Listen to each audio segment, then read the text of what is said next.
prejudica e divide os patrocínios? Olha, tem alguns patrocinadores que a gente já falou que eles já tinham fechado cotas para as Olimpíadas, mas eu acho que isso não atrapalha não. Existe empresas que procuram mais relacionamento dentro da Fórmula 1, clientes e tudo mais, investidores, do que somente a publicidade. Nas Olimpíadas é muito publicidade, inclusive na Copa, muita marca, exposição de marca, e na Fórmula 1 é mais business, então é um pouco diferente. Não acho que não atrapalha não. Mas a gente olha para os pilotos brasileiros na Fórmula 1 hoje, a gente vê o Rubinho com quase 40 anos, o Massa entrou na casa dos 30, assim. O Bruno Senna, que é um caso à parte, que não foi um cara formado em categorias aqui do Brasil. A gente vê o Felipe Nasser na Fórmula 3, que a carreira dele toda feita na Europa também.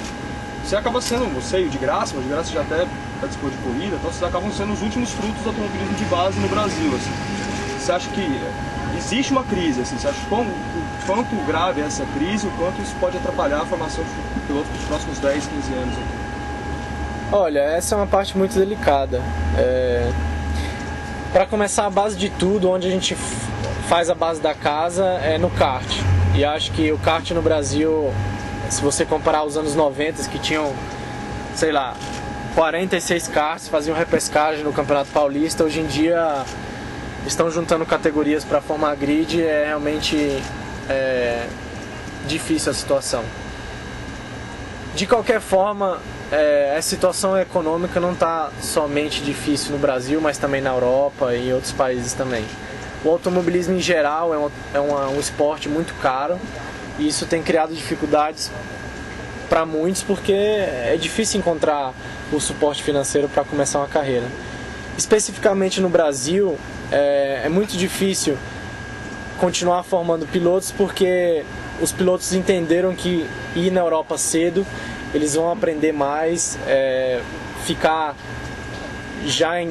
interagir mais com as equipes que serão futuras na carreira deles, e eles acham isso uma opção melhor do que gastar o dinheiro aqui no Brasil. Eu, particularmente, eu acho que o piloto precisa de uma formação no Brasil antes de ir para a Europa, até porque ele precisa descobrir um pouco o lado dele profissional, ficar um pouco com a família, porque você deixar a sua família muito cedo é muito complicado, e amigos e tudo mais. Então eu acho que a formação dos pilotos brasileiros ainda precisam ser aqui no Brasil.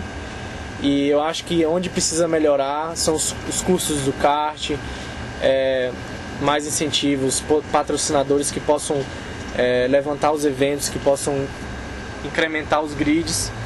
E também as categorias de Fórmula. A gente tem a Fórmula Futura, a Fórmula 3, estão com um projeto de Fórmula Ford também.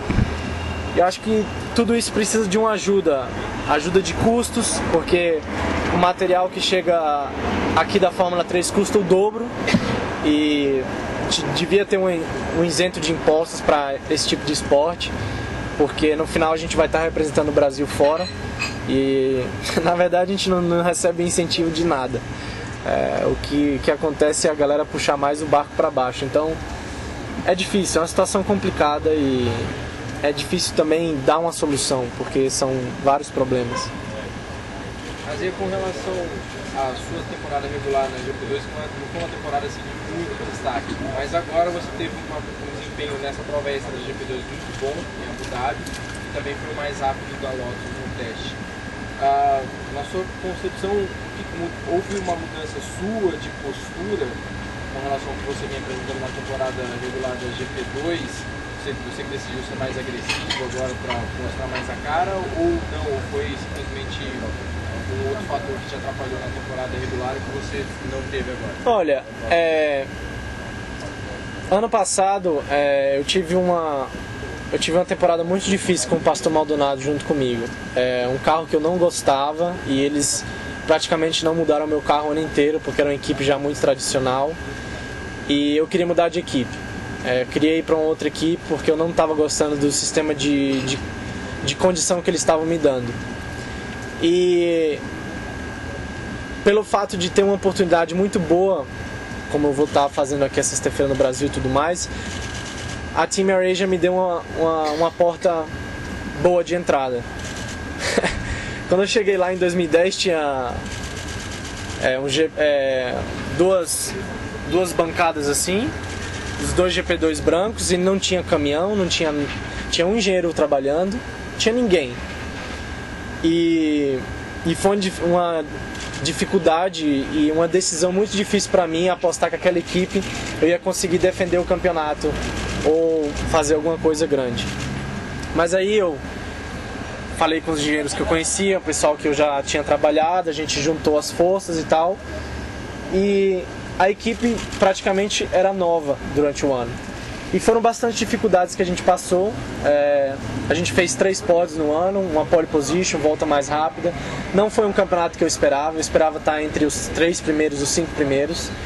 E foi um conjunto de coisas. A equipe era nova, eles interagiam muito pouco com a Fórmula 1 também, eu esperava eles interagir mais nas informações. E foi carro novo e pneu novo também. A Pirelli também deu uns compostos diferentes pra gente, sem a gente nem testar os compostos. Então, foi uma temporada difícil.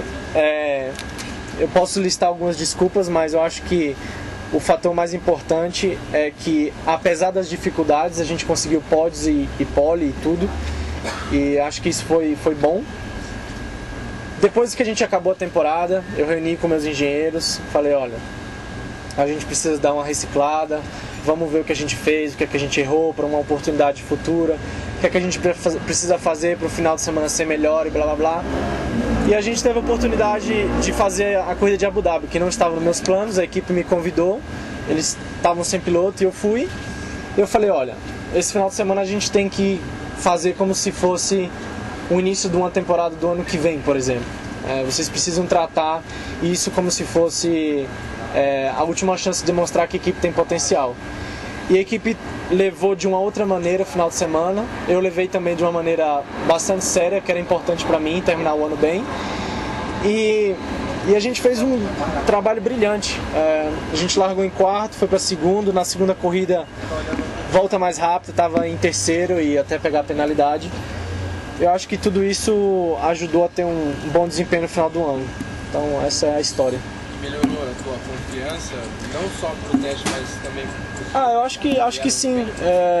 Quando você vê que seu trabalho dá fruto e que você realmente... Para ir pro pódio não são todos os pilotos que conseguem. E são 3 só que vão pro pódio.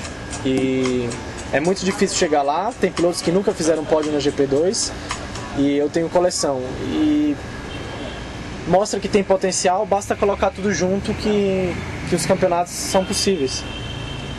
Pintar a vaga na Fórmula 1, você já está conversando na GP2, no quarto ano? Tem opções. A equipe tem muita... eles estão ansiosos de continuar comigo para o ano que vem, em qualquer que seja a opção.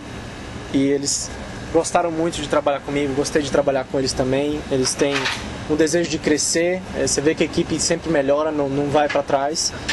E a gente está concentrado em 2012 para sentar no carro de Fórmula 1. Se a gente não conseguir, as portas sempre vão estar abertas para outras opções. Esse carro de Fórmula 1